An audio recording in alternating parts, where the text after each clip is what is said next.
Hello കൂട്ടുകാരെ, പുതിയൊരു വീഡിയോയിലേക്ക് സ്വാഗതം. വിനീഷേൻ്റെ ഒരു ദിവസത്തെ പണിക്കാശാണ് കേട്ടോ ഈ ചട്ടി കിടക്കുന്നത്.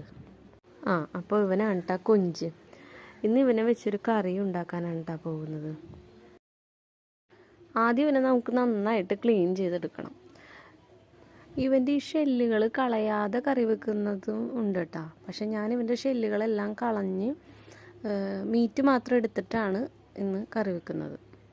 വീഡിയോ കാണുന്നതിൻ്റെ കൂട്ടത്തിൽ നിങ്ങൾ സബ്സ്ക്രൈബ് ചെയ്യാത്തവരാണെങ്കിൽ സബ്സ്ക്രൈബ് ബട്ടൺ ഒന്ന് അമർത്തിയേക്കണം കേട്ടോ. നിങ്ങളുടെ സപ്പോർട്ട് ഉണ്ടെങ്കിൽ മാത്രമേ ഞങ്ങൾക്ക് മുന്നോട്ട് പോകാൻ സാധിക്കുള്ളൂ. അപ്പോൾ ഇതിൻ്റെ വലിയ കാലൊക്കെ വെട്ടി ആദ്യം മാറ്റണം കേട്ടോ. പിന്നീട് നമ്മൾ ആ ഷെല്ലൊക്കെ എല്ലാം മുറിച്ച് കഴിഞ്ഞ് കൊഞ്ചിന് മീറ്റ് മാത്രമായിട്ട് നമുക്ക് പുറത്തേക്ക് എടുക്കാനായിട്ട് സാധിക്കും കേട്ടോ.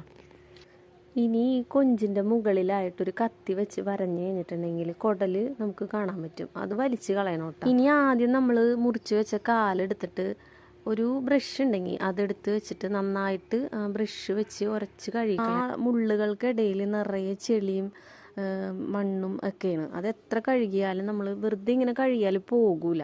നമ്മളത് ഒരു ബ്രഷ് വെച്ച് കുറേ നേരം ഉരച്ച് കഴിയാൻ മാത്രമേ അത് പോളൂ.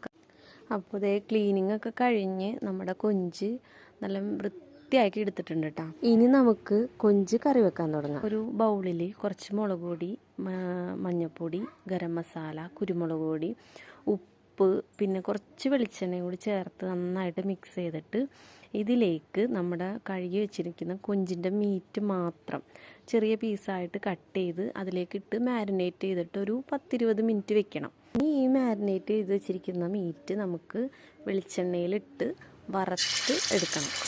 ഇനി മുഴുവൻ കൊഞ്ചും വറുത്ത് മാറ്റി വെച്ചിട്ടുണ്ട്. ഇനി ആ വറുത്ത വെളിച്ചെണ്ണയിൽ തന്നെ സവാള, ഇഞ്ചി, വെളുത്തുള്ളി ചേർത്ത് നന്നായി വഴറ്റിയെടുക്കണം. ഇനി ഇതിലേക്ക് മുളക് പൊടി, മഞ്ഞൾപ്പൊടി, മല്ലിപ്പൊടി, കുരുമുളക് പൊടി എന്നിവ ചേർത്ത് കൊടുക്കണം. ഇതൊന്ന് മൂത്ത് വരുമ്പോൾ തേങ്ങാപ്പാൽ ചേർത്ത് കൊടുക്കാം. തേങ്ങാപ്പാൽ ചേർത്ത് കഴിഞ്ഞാൽ ചെറിയ തീയിൽ വേണം വേവിക്കാനായിട്ട്. ഇനി ഗ്രേവി ചെറുതായിട്ട് തിളച്ച് വരുമ്പോഴേക്കും നമുക്ക് വറുത്ത് വെച്ചിരിക്കുന്ന കൊഞ്ച് ചേർത്ത് കൊടുക്കാം. ഇനി ഇത് നന്നായി കുറുകി വന്നവരെ ചെറിയ തീയിലിട്ട് നമുക്ക് വേവിച്ചു കൊടുക്കണം. അപ്പോൾ നമ്മുടെ കൊഞ്ച് കറിയൊക്കെ റെഡി ആയിട്ടുണ്ട്. നല്ല ടേസ്റ്റ് ഉണ്ട് കേട്ടോ ഇത് കഴിക്കാനായിട്ട്. വളരെ ടേസ്റ്റിയാണ്. ഒരിക്കലെങ്കിലും നിങ്ങളിത് ട്രൈ ചെയ്യണം. കൊഞ്ചിൻ്റെ കാല് എന്ത് ചെയ്തെന്നല്ലേ നിങ്ങളിപ്പോൾ ആലോചിക്കുന്നത്? ഞാൻ അടുത്ത വീഡിയോയിൽ ഇടാം കേട്ടോ. അത് എല്ലാവരും കാണും.